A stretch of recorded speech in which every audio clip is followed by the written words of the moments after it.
Just record and start. Wait. Can you record this right now?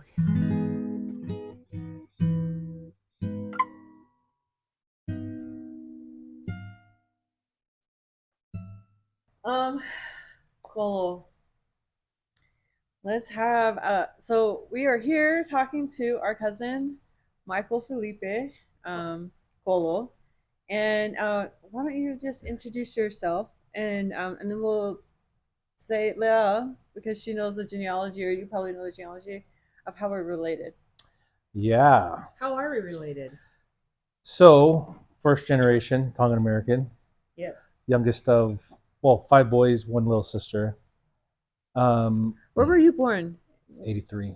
Where? Oh, where? Primary Children's Hospital. Salt Lake City? Yeah. Wow. Born and raised. Born and raised in Utah. Nice. Resident of Harriman for 8 years. South Jordan, 8 years. Taylorsville, childhood.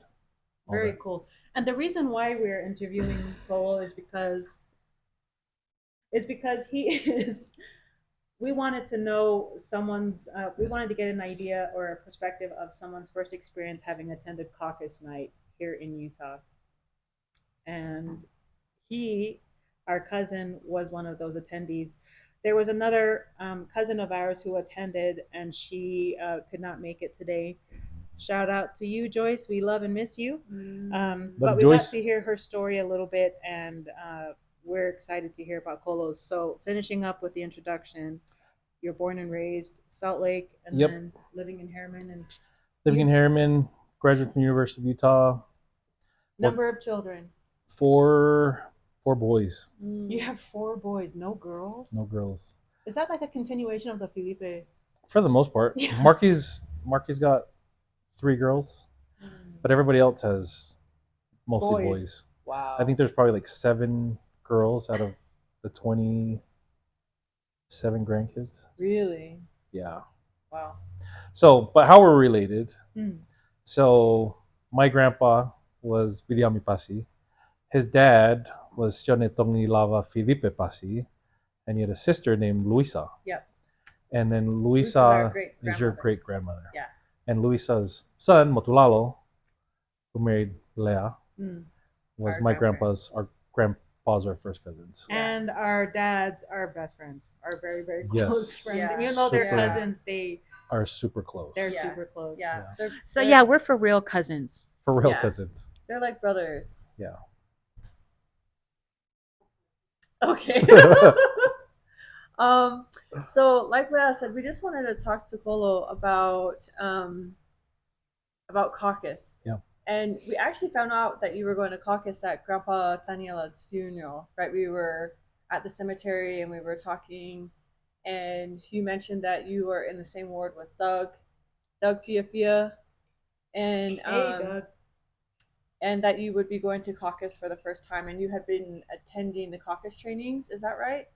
And so we were so excited about it, and also for Joyce, because that was the first time Joyce would be going as well. So we just wanted to give the experience of someone whose parents came here to America, being firstborn Tongan American, growing up here in America, and just what that was like. What was the journey leading up to even having the desire? What made you decide you wanted the desire to go to Caucus? Yeah, to go to Caucus night. I mean, I think so. For me, right? You know, even looking at some of the things that Doug has been going after, right? Mm-hmm. Like the reason why Doug's running, and the voice of wanting to represent what we stand for, right? And so for me, I'm all for protecting families, and the family really is being attacked in so many different ways with outside influences, different things that are just. I mean, the world's just changing, and I think when you're able to support individuals, or even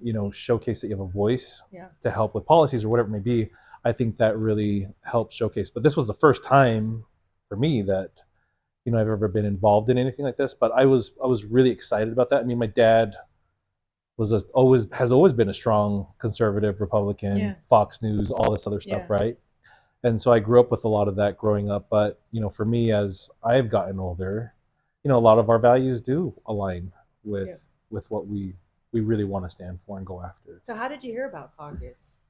So caucus, precincts, all this other stuff.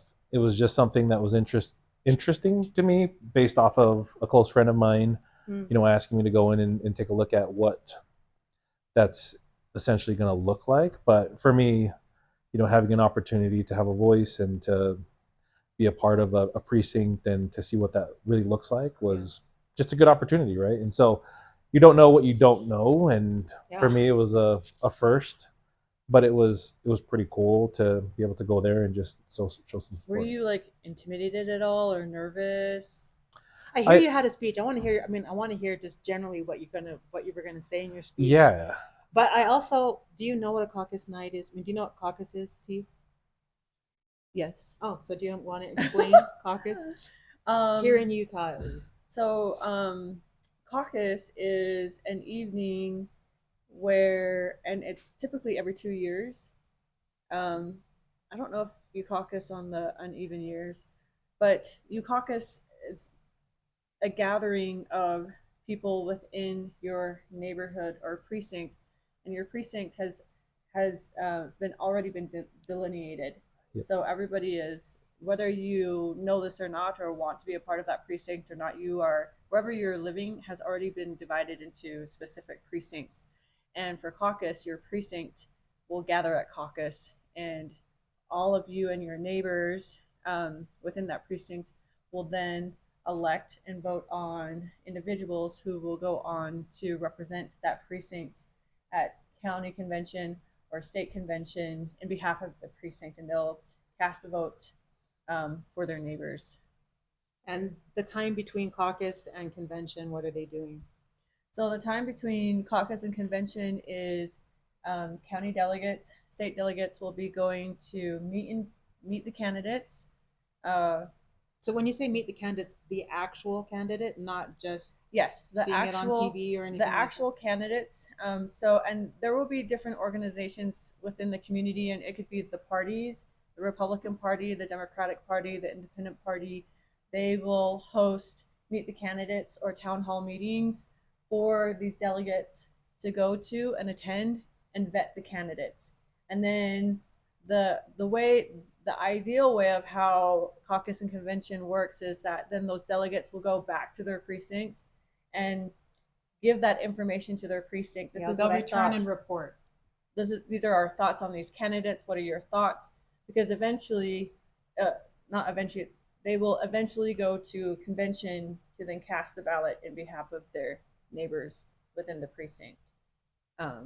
Just during convention, and then those convention candidates go to the primaries and represent on behalf of the Republican Party or whatever party there is. Yeah. So just really quickly, like, were you ever intimidated about going to caucus? I don't know if I would say intimidated. I mean, for sure, nervous because it's new, right? Yeah. So I'm usually pretty, good with, if it's something new, like you just go, you do your best, like it is what it is, right? And so I'm usually okay with those situations. But I would for sure say there was some nervousness as far as like what to expect, what is this going to look like? There's going to be a bunch of people there.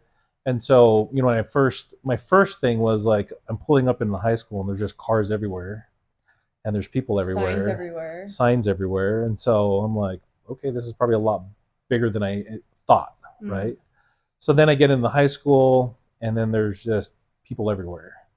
And then you've got, counters with, people that are obviously, looking for people to vote for them and all this other stuff. So they've got booths set up to, for people to meet them. But it was a little chaotic, especially with, where I went, where, people were trying to get registered, trying to get their information. Oh, yeah. And so the lines were just, there really wasn't much direction or organization as far as where to go. And so there was a lot of, did it feel disorganized then? Yeah. And so there was just a lot of people like, hey, where do you go? Where do you go? Instead of, I think if there was, and maybe it was lack of volunteers, potentially. Maybe if there were more volunteers, possibly could have helped with the organization of it. And then you get registered, you get all your information, then they assign you to what, precinct or room that you go to, and then you kind of go from there. So So I hear that you had prepared. I mean, like you were getting ready to go. You brought a Yeah. speech. What were you going to say? I want to I hear mean, this. for me, like again, core values of protecting the family, Yeah. right? And Oh wait, hold on, because I just want to point out how cool that is. Like I remember my first caucus, and I did not have any intentions of running for anything, but I did have some apprehension. You know, I did have that like kind of like I don't know what's going to happen, and just the fact that this is your very first yeah, time, and that you went prepared with your Yeah. own speech to That's run huge. for a seat, like I think that's so admirable. yeah. I mean, but again, right? Like when you think about your kids, you think about doing hard things, whatever it may be. Like you always want to set the tone and the example for your Yeah. kids, right? And so I've got 4 boys, and that's really the biggest reason of why you go to these events is for their future, right? This Right. is the next generation that's going to move Right. up, and if we don't speak our voices or share our thoughts, then you know you can only control what you can control within your household, but these are moments where you actually get to express opinions. And so for me, protecting the family is a big one, right? With what's in the education system, with everything that's around us, with what our children are getting exposed to at Yeah. such young ages, and how do we filter through some of that, and then how do we continue to educate our children around you know the good versus the bad. And then I think there's a lot of things around Second Amendment rights. There's a lot of growth that's happening in Utah with Yeah. infrastructure. Like people Yeah. are moving in all over the place. So you had all those things in your speech that Oh you yeah, were gonna address. yeah. Oh my god. So I mean, for me, like, That's I think huge. those are the hot topics right Yeah. now. I think those are the Yeah. things that are important to people that live in Utah, right? And Well, and I really love that you're thinking of your own family, like that changes things of how you feel. Like even one of our cousins, Toa Kase, hi Toa, we love you. I remember she said that when she had her babies, when she had her 2 boys, that she used to be like a really fast driver, but she's like, after I had my babies, below the speed limit. Because she was like, they're my babies. yeah, I have to be careful now. yeah, I can't just be reckless. And I don't know that she was reckless, but now it's different because now I have these other humans, individuals that I love and want to care for. yeah. And I want them, like, I want my boys to be good citizens. But there's a lot of cultural things that we've grown up with that are very important to me, right? Like respect for women, and respect for elders, and respect for those around you, and how do we serve, how do we look at the good in people, and some of Love those that. aspects, right? And Love that. but those are all ties to the core foundations of what the family really is, right? And so that was one of the core reasons for me, is like, how do I help my children, Mhm. with these things? But if I can get involved and understand, because we don't, being in the Polynesian community, like, it's just, we're like, oh yeah, great, good, right? Growing up with this, but once you have an understanding of what's truly out there and what resources and what's available, it kind of gives us more empowerment to be like, oh wait, I shouldn't be nodding my head for this one, right? Yeah. Can I just ask you really quick before we go into your speech? Like, why do you think that is? Why do you think we're just like, oh yeah? Well, we're culturally, we're we're very humble people, right? And sometimes the respect can be taken the wrong way, right? And sometimes when we're in uncomfortable situations, like, we try to just showcase a certain amount of respect by either agreeing or not Or disagreeing laughing. or laughing, you know what I mean? And Yeah. so now that we are being educated, and this is not just educated with a degree or with whatever it is, but now that we're becoming more informative of what's around us and what's available, then it's helping us with our thought process. Because I would even say we're a very emotional people. Yeah. What? And so What? and it's a good thing, right? Being emotional is a good Can thing. be. But Can be. there has to be a balance of Yes. data, Yes. right? And so if you can balance the logical side with the emotional side and bring them together, then that's where the really good decisions can happen. And that's our aim. Yeah. And I so love that, Kolo. I feel like that conversation needs to be talked more of, not just in the poly community, but also to the other communities, because Well, not I- other, but just In just general. well, because I think Yeah. that is really where freedom and liberty abide Yeah. is in that space with love and order. Yeah. Like you can't Or with the heart sacrifice. and the Yeah. mind. Yeah, you can't sacrifice one without sacrificing the other. Yeah. You know, and And- what too much of one or the other is a tyrant. Even if you have too Yeah. much love, that's not a good thing. So there's It's about that balance. there's a book that's called Givers and Takers, and Who wrote it? I don't remember the author's name. Oh. I just you remember like the the impact book? of the book. Mm. But it's called Givers and Takers, and it talks about like who are the most successful people. So they went across, you know, tons of data. 30,000 people were interviewed in organizations, you know, in the medical field, in like sales and all these different things. And so they're gathering all this information of like who are the most unsuccessful people, and the most unsuccessful people were the givers, right? And so when we think about givers and takers, Ooh. the givers are the ones that give, like, what can I do for you? The Yeah. takers are, what can you do for me, right? So your first thought is like, well, if the givers are the least successful people, then the most successful people have to be the takers, which is not right, which is not accurate. Yeah. And so, but then there's this other category that are called matchers, and they do whatever they can to make sure that these takers are not successful, right? Like they're going to take them down. Interesting. And so, but the most successful people were also the givers. And so, Interesting. so when you think about balancing logic and emotion, or balancing love and order, you know, that's where these givers are super successful because they can balance both. Wow. So that was something that was interesting. And so I think those are some of the unique and cool qualities is, as just people, if you're able to balance both of those attributes, then you can make some really, really good decisions, you know, with whatever it is. And so again, getting back to caucus night and whatever, yeah. maybe So that's, with regard to that, so you had your speech ready, but when you got there, it looked disorganized. yes. So when And I what got was there, going on? it was disorganized, and it was a little chaotic, but my precinct was tiny. There was nobody in there. There was 4 of us. 4? And Wow. 2 of them were just renting and were getting ready to move to Tooele. So in reality, there was really only 2 of us, and they were just there to vote in the presidential in the preference presidential poll. Wow.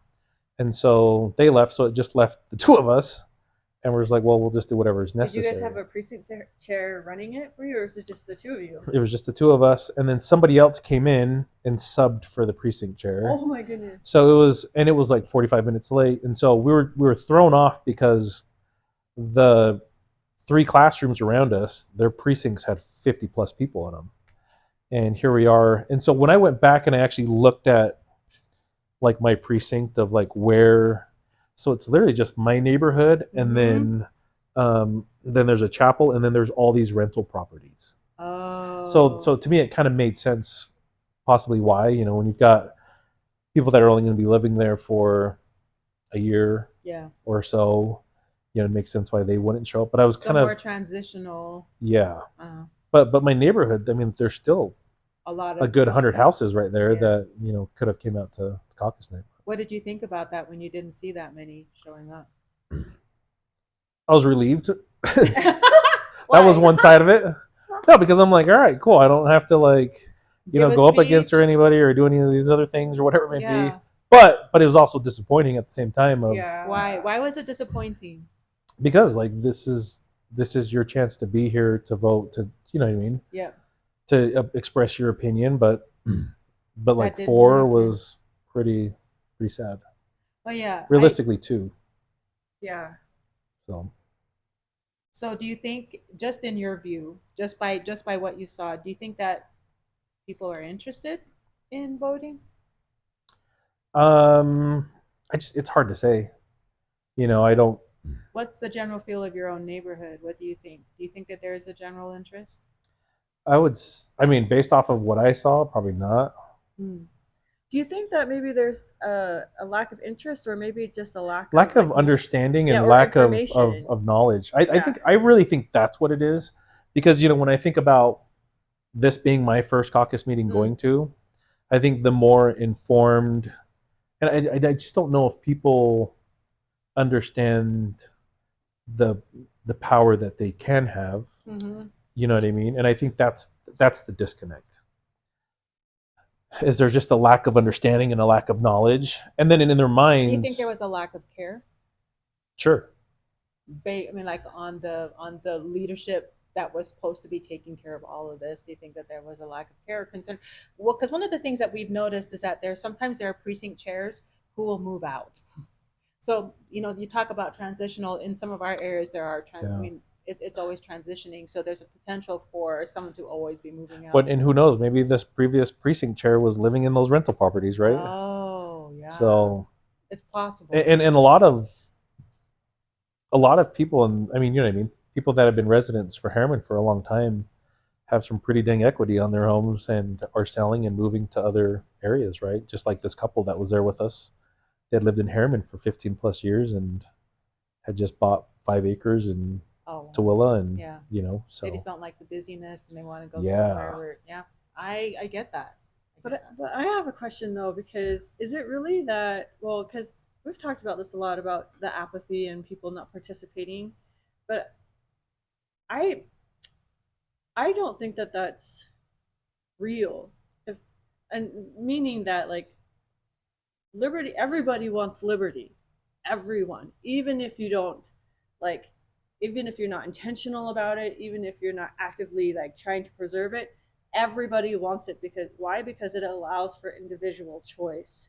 And Yeah. individual choice to me is like the greatest thing that every human could ever Yeah. want. And I wonder, like, we even talked about this with Doug when we sat with him, of like, I think that the story of liberty is just not being told well. I think that's accurate. And the only reason why I say that's accurate and fair is if it was told the right way, then people would sacrifice time to get there, anything right? to be there. And I think that's the key piece, is like, is the story strong enough? Is my understanding of this strong enough for me to sacrifice an hour to 2 hours of my time to go and do this? Because it's again, it's this give take relationship of, if I'm going to put into this, well, what's in it for me? what's in it for me, right? And I don't think there's a full understanding of what truly is there, right? Yeah. And we talk about it all the time, right? Like, people have to understand the whys behind things in order for them to move into action. So can I just ask that about, like, because I think you hit it right on the head there, Kolo, like the whys. I don't know if the whys are being presented to people. And I think the how, the what, the when, the fear of without this, the absence of this, but the why, like family. I just spit across the floor. But family.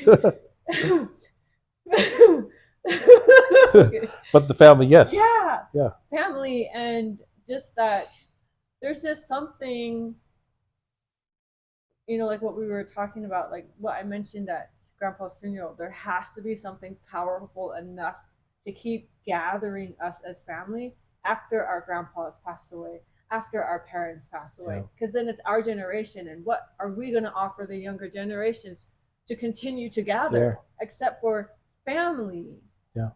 Yeah. I mean, that's really right. That was my only motivation for going there, was for this next generation of kids moving up, right? Like, and I think that's the why, that's the motivation, that's the piece of getting us to move into action. Is there has to be a strong enough why and a strong enough reason to do it. And then as you get into that, I think that's the other portion of it, is like, once I connect with this and once I have an understanding of it, once I try, I mean, it's just like faith, right? You try it for the first time and you have to test it out. Yeah. Then you see the repercussions of, like, okay, now I understand even bigger picture of why. We've got to try it out. I'm gonna bring Joyce into this conversation. We did have a conversation with her about this, and she said that there wasn't a big turnout, and she was shocked at how low the turnout was. And she says, I know all these people that are in our district that could have come, but they didn't show up. And then when they were voting, she just like, you really would vote for that person? She was surprised. It was during the presidential preference poll. It's like, are you serious? You're gonna vote for that person? So I mean, like, you get to see at the caucus where people lean. in person. You don't just get to hear it. You don't Your get to hear about it neighbors from the would. Yeah. news. You get to see it in real time. So I decided to run for state delegate, and when we started voting, it was me and another individual, and my parents voted against me. They voted for this other individual because they can't hear, and I barely won by one vote. So that's why she's laughing Because if you would have lost by one vote, yeah. Well, and also like Moni, our little brother was sitting next to them, and he's like, I saw their hands go up, and I was like, they're like, yes, yes. And I was like, you know what, that's okay. Weren't you standing at the front looking at mom and No, dad? I was sitting in the back of them, and I was like, act cool, because there were people there that knew that they were my parents. I'm like, it's totally fine. Doesn't hurt my feelings at all. she's like wiping her tears. Yeah, I was like, it don't hurt. I was like, just look like this is totally normal. Your parents are voting against you. They know you love civics and care about this more than anything. It's fine. But hey, it was a good. It's a laugh now, right? So Yeah. it's all good. Yeah. And now that person, he's the alternate. He's the state delegate alternate. But there's an opportunity for him to become a state delegate at our county convention. So we're going to Nice. show him there. But so let's hear about this speech. That's really Yeah, what he was. I mean. The speech was really. That's really what it entitled. Was Did really. you have it on paper or anything like that? No. These were my three Like big your buckets. talking points. These are my three big buckets, right? Like yeah. family. Why I was there was for my family. Second piece was around Second Amendment rights, and the third one was really around just. No, I forgot. That's some over all thing. good. No, it was around infrastructure. Oh, that's right. Just with That's everybody right. moving to Utah and everything else happening, and because I mean And things they are voted just for you. there's No one voted against you. they couldn't. There's just me and one other person. So it's the other person, the state delegate. Yeah. Yeah. Oh, and you wanted to go county. Yeah. So we're both delegates. And so who's There the was precinct two. chair? I said, hey, I'll do whatever is necessary. So if I need to be the precinct chair, I'll just Really? sign me up. Do you know how many people usually are in a precinct? 100. 1,200. 1,200 Oh, like how many residents? in your precinct. Yeah. I wouldn't be surprised. No, there are. They separate it like they have that many per precinct by statute. Jeez. Yeah. Oh, by 1,200 residents. Mhm. Yeah. And 4 people showed up. Yeah. Mhm. Really, 2 Mhm. people showed up. Yeah. So what percentage is that of yours? We didn't have a very good turnout. 0.00. Yeah, right? But it was interesting though, because I did talk to a Other couple people of there? a couple of friends that were in other precincts, Yeah. and And what did they think? it was heated. Like, Really? I mean, they had 6 people, wanting to be delegates. Got into like, so who are you voting for? Yeah. Why are you voting for? And it got pretty heated. Why are you making you know? that face? I mean, because you can really ask whatever you want of these. Yeah. You can ask whatever you. I may or may not have vetted the other individual that I was. And actually now he's a bosom friend. A bosom friend? Yes. I think he's a We're friend. buddies. We're buddies. And Is that like, hey, what's up, or is that more of a? Because when But they don't break bread and sing Well, kumbaya. and the reason That's why, what- but this is the reason why I have seen delegates, both county and state, get elected and then go and vote for themselves and not in behalf of the precinct. I've seen that a couple times, and from people that I know really well, and I wanted to make sure that this individual wasn't just doing this to vote for himself in such an important election year. And so I asked him questions about who he wanted to vote for and why he wanted to vote for why he wanted to run for state delegate instead of county delegate. I just wanted to suss him out because I was like, you're going to be representing my family. So I need to know what principles you stand on. I'm not going to be like, yeah, you seem like you're very charismatic and like you're going to go and ask lots of questions. I want to know if you understand principles. I want to know if you understand the importance of sound government. I want to know if you are a student of the U.S. Constitution. And so I just asked those questions, and it was fine. The And my thing- parents voted against me. So yeah, well, my husband nominated me. I might have told him to nominate me. So he nominated me for precinct chair, and there was another person that I was up against, and I got the position.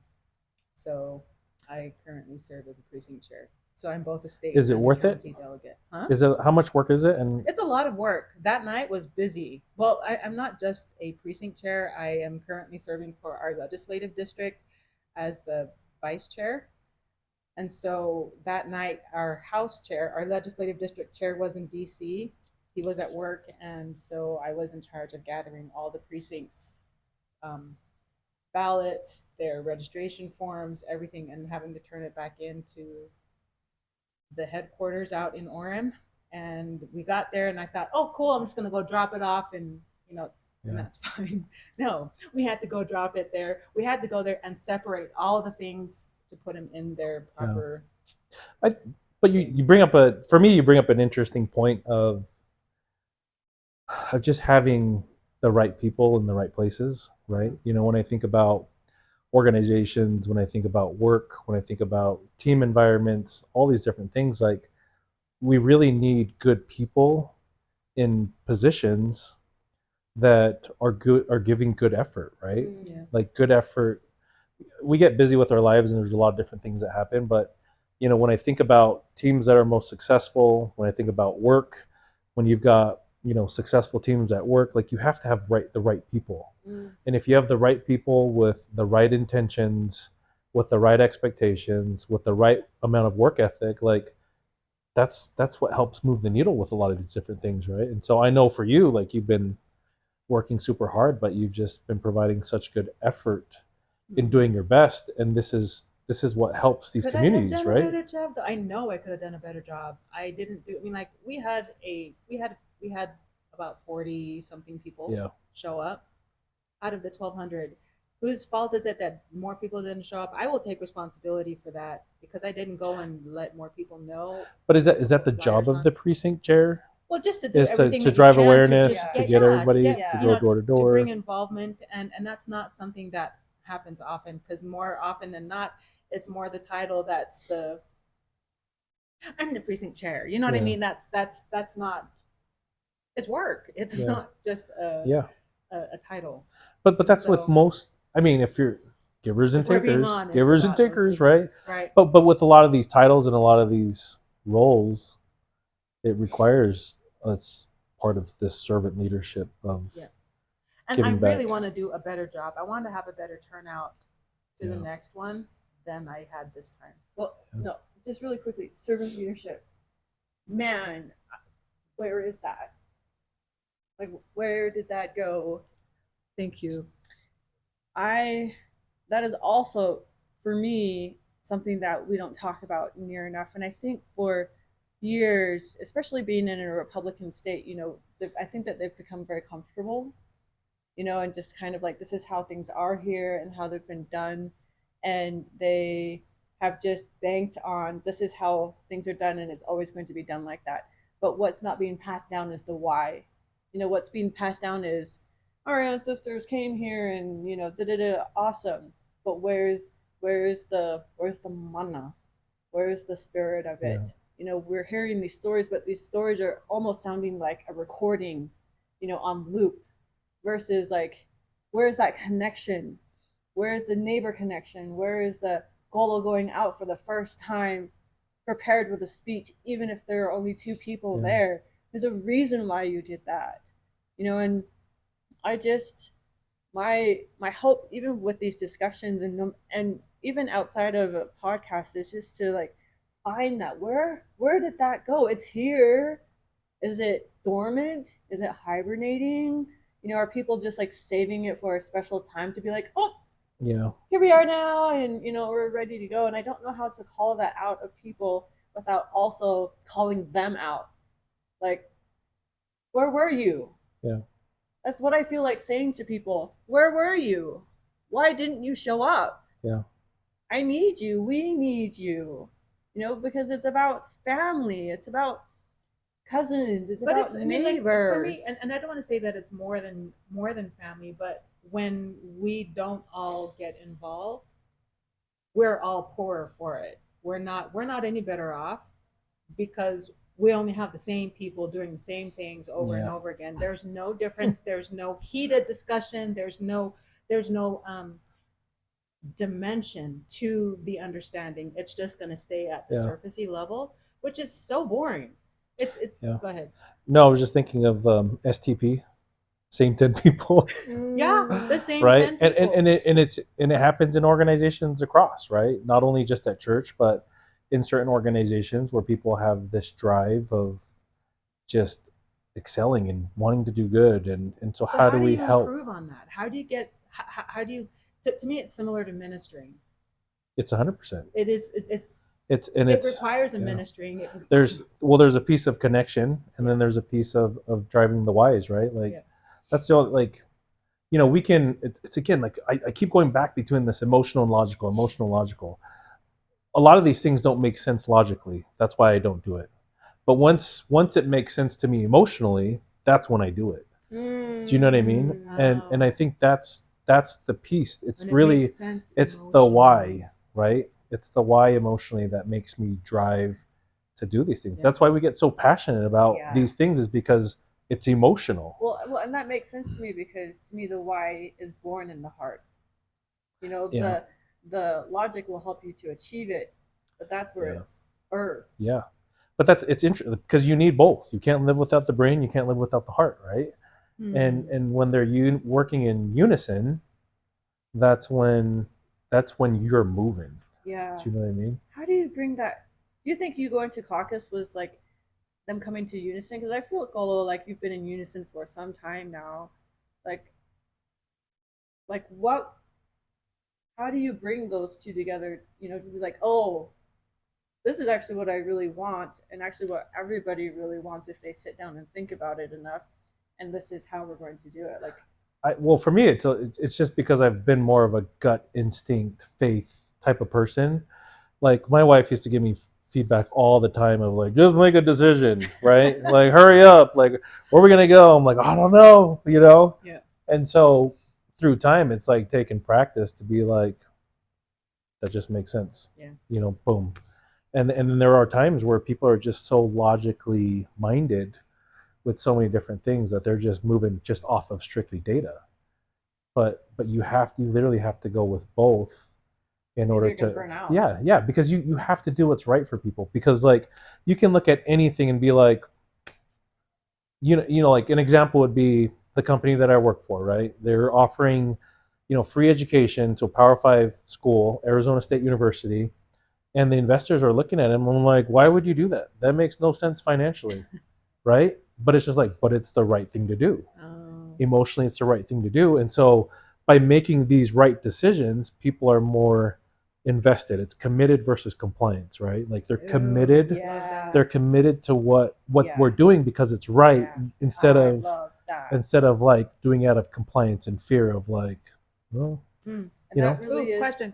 that's the battleground is inviting people to commit versus just comply because yeah, of tradition, because you're Republican, because of like yeah, whatever. yeah. I mean, and even us, we grew up in these cultures where it was very compliance, right?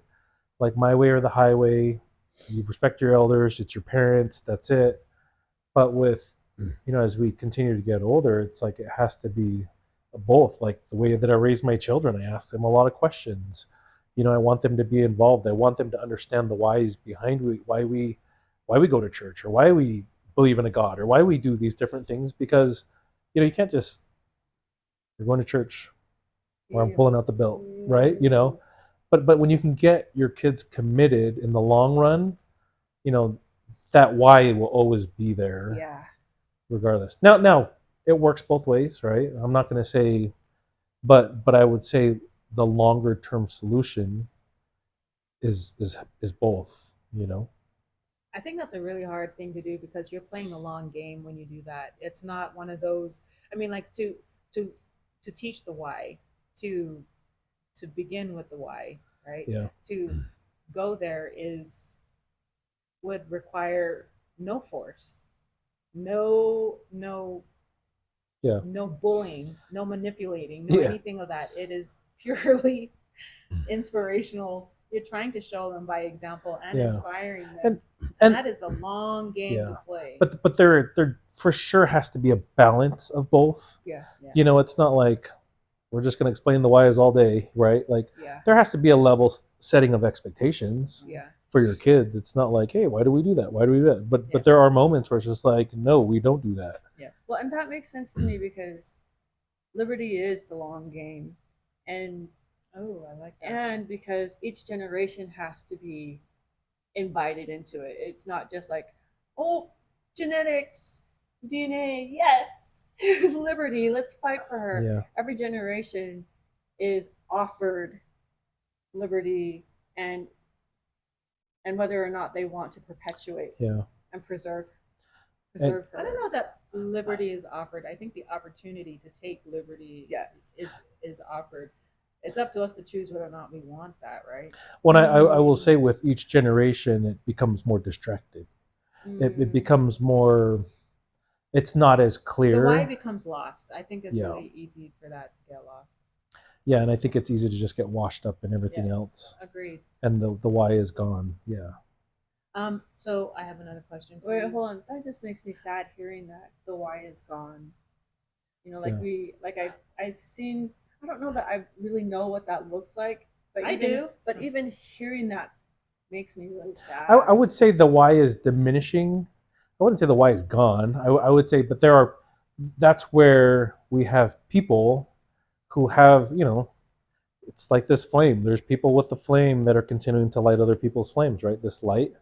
And I think that's the why. The why is this light of how do I continue to share, educate, give, share the whys, and then as we continue to light other fires, that's how it prevents it from getting diminished and So lost. in that respect, I think it's really important that generations like ours don't take too long to find out that why for ourselves too, so that when we are teaching them to younger generations, we're not just trying to figure out the whys ourselves, Right? because it's a hard thing to be teaching when you feel like a child yourself too. I mean, like I feel like that sometimes. It's a really hard thing to teach. Yeah, but I think it's okay to be vulnerable, and I think it's okay to let our kids And to know. make mistakes at doing Yeah, that. it's okay. Because I mean, like I remember just trying to this is not even related to what we're discussing right now, but I remember like trying to tell my kids the why, teach them the why, and I did such a great job. But they weren't paying attention to anything I was saying at all. You know, it's kind of glazed over on Yeah. their eyes, and I'm like, but I just set that up for you so well. Yeah. How could you not I know. understand that? And I realized that even though I may understand the why, maybe it takes them time to understand it, and I've got to figure out a different way to bring that around, again bring that and around, again. Yeah. and bring it around. And I think that's the blessings of parenthood, right? Like we have these perfect plans in our minds of how we want it to go, and Yeah. it never goes that way. No, ever. I remember having good days and bad weeks. I would call it like that. Good days and But bad weeks. yeah. But I did have a question for you. Would you go to a caucus meeting again? Yeah, for sure. Honestly? Yeah. That's I good think, to know. I think with time comes confidence. With confidence comes, like more opportunities to go through and see what else is there. But It's like going to the gym. You know, like the first day is going to be really hard. You're going to feel like you're going to throw up. And, God, Right. yeah, sorry, I keep forgetting about that. And you just feel like, you feel sore in places that you're like, I don't even remember working that out. But then the next day it's not as difficult. that's the way it's supposed to be. Yeah. My wife, I'm very consistent at day ones. I'm not consistent at continuing on. I'm a great starter. But to this point with the gym, someone was talking about, if you go to the gym for one day and you look at the mirror, you're not going to see that much change. There has to be a consistent effort over time. Now, if you go to the gym for 3 months and then you look at the mirror again, there's probably going to be a little bit of change, right? And so there has to be some motivation and consistency for change to happen. You can't just have these one-offs of like, well, I went to the gym one day. Yeah. But I think that we should allow ourselves to I went to the gym one day. Yeah. Because- I have a lot of day ones. because- no, My because wife. those The day one ones time I went matter. to the gym. The one time. No, well, I mean, like it can't be a memory from like 15 years ago, but I think that if we have a memory at least once a week, it's There you not go. a bad I have a thing. day one every week. Exactly. Yeah. I don't mind having a day one every week. Which It's better than a day none. But That's true. I also feel that that is the story of liberty. That it's not like, eat your greens and your proteins and that, and sleep at this time and gym from this time, like It's like a not sergeant. regimented. Yeah, Yeah. It's messy. These times, I'm really grateful for these times and for the times that I'm at the gym. Because it allows for joy and for appreciation, and for me to have a cookie, and some cocoa. Like, if I didn't have those moments, I don't know that I would like any of the He'd be a the tiger. journey. Yeah, He'd be a tiger all the time. Yeah, slicing Really everyone's though. eyeballs. Really. But you really would go though. I'd go. That's encouraging. Well, then I'm gonna just say that maybe you are the precinct chair. We'll see. No, it wouldn't be surprising to me if you are. Maybe they'll call you and say, "Hey, will you be the precinct chair?" That's really sad that you didn't have that many. Yeah, What would you do differently if you were the precinct chair? just driving awareness. I mean, it just comes back to this whole thing around the whys, right? Yeah. Getting people involved and getting people excited, motivated. Did the other people in the other gym, I mean, like in the other rooms, like the experience, or was it just maddening? No, they thought it was interesting. Because I'm like, hey, like I'm in this precinct and this was my experience, and then a couple other folks were just like, yeah, it was pretty heated with a couple of discussions, and one person had shared, you know, why they voted for a particular person, and it worked out for her. The other person was like, oh, I don't think I want to share that with you. And they're like, well, if you want to be our delegate, you need to tell us why you want to vote for this person. So it got really intense and heated, but I think there's more to the question than who are you going to vote for, though, too. I think it gives you an idea of like where you stand, where. Does it always, though? Because I think, and just the further work that needs to be done. Yeah. Fair enough. I have I have one. Would probably be my last question for you. But what would you say to somebody who is like for next caucus, and whether it's caucus or maybe like meet the candidates, or just even reaching out to their representative, or like Doug really well and just going to caucus trainings, like what would you say to somebody who maybe who wouldn't participate, or who doesn't have that why in front of them? How would you invite them? I mean, for me, it's just asking questions of like, that's how you build awareness, is by asking questions. Like, have you heard of a caucus night? Mm-hmm. Do you know what comes of a caucus night? Do you know what power or what, is there for you? And I think that's what opens the minds, is open-ended questions of like giving them an understanding, I love that you said, do you know what power there is there for them? Yeah. Because there is, and you saw that there, and again, yeah, because I think with just the two of you there. Yeah, I mean, I was looking at these other rooms, and I'm like people are fighting for power in these rooms, right? Yeah. And I think that's the other piece of, you have a voice, that's power. You know what I mean? You sharing your opinion, you being there, you knowing that you belong there. Yeah. Like, those are all pieces of understanding that you have power. And I think in a lot of situations, that's where people come into these situations and they feel powerless. There's like, well, that's why they don't go to them. So interesting. Do you know what I mean? Yeah. Because really, when you think about, it's just this give and take stuff, right? Like, there's people that have power, that's why they go to those things, when in reality they don't realize that they have and hold that power to go there. Yeah. They don't realize that they have access to giving their opinions. That's power. And so that's huge. But that's what they say, right? Knowledge is power. But for you to say that is a place where there is power, I never looked at it that way, but it's true. It's so true. Well, and knowledge is power because it's acted upon. It's not stationary. It's not just staying here, but it's okay now. I'm going to prepare my speech and I'm going to show up, even if Yeah. there are 200 people or 2 people. Yeah. And I was ready. I was, you You're know, ready to go to battle. came in, Yeah. had my suit and Yeah. tie. I was ready to go to Yeah. battle. And then I was like, I'm like looking around the room and I'm like, who am I going to battle? And I'm like, nobody. All right. You know what I mean? This is mine. I'm like, I got my sword in hand, everything ready to roll. And You're like, oh, and I'm over here. And then all of a sudden just like, wah, wah. Yeah, but that preparation though, that's the battle. Yeah.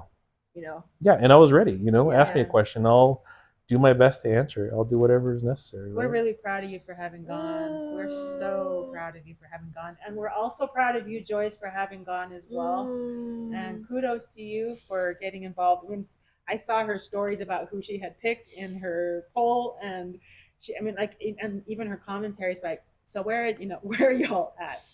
How come only this many people? Yeah, I remember seeing that. Yeah, something along those lines. All I know is I better see an amazing skit with her at the front of his skit for this whatever activity she's at. So, Well, and I just talking to you both about it meant so much to me because I was like, look at my cousins who've never gone before. Like that just meant everything to me, you know. And to me, just like I hope that this is an invitation and an invitation from the heart and the mind for our neighbors and our precincts to come like, let's go, bro. You know, let's go get some ice cream after and you know, cool down a little bit if it does get heated, but let's go because it's about us, you know. Well, I think that's the cool piece too is, you know, this is a way of giving back as well, right? Getting involved in your communities outside of just, you know, whether it's within just the Polynesian community, whatever it is, like get involved in just the community in general, right? Yeah. Like gathering people and you get to know your neighbors in a different way. Yeah. In a really different way. Well, and Polys know how to gather. I mean, you just have some Kai there. Can you imagine more polys coming? Would it? You know, I think having Doug run is going to help because I do think that representation matters and representation plays a key in it. But representation only matters when someone chooses to run. I mean, like just because like she was at the legislative session and someone says, "Well, how come I don't see more people like me?" It's like, well, do you see more people like us running? No, for Doug to do something like that is huge. Yeah, I think it's massive. Yeah. And he's been prepared for it. You know, I think that's the best part of it, you know. You really look at, you know, being student body president in high school, Utah State, Rice, getting his master's, like, but the thing that I love most about Doug is he's a doer, you know, and he just gets things done that are right, you know. And I've seen it and just firsthand. So you know, Doug, I'll be watching you if you get through to the legislative session. We will have our arguments. We're putting my notes in for my homie. But. Yeah. But anyways, but yeah, I think it's a new avenue for me, you know. Yeah. But it's a new avenue for anyone who starts. But I'm enjoying it. Really? Good for you. Yeah, because it's just a new space of knowledge, of understanding. And once you see it, you can't unsee it. Yeah. You know, you're like, now I can't just be like, oh, that was nice, liberty. Like this? You know. Liberty and justice for all.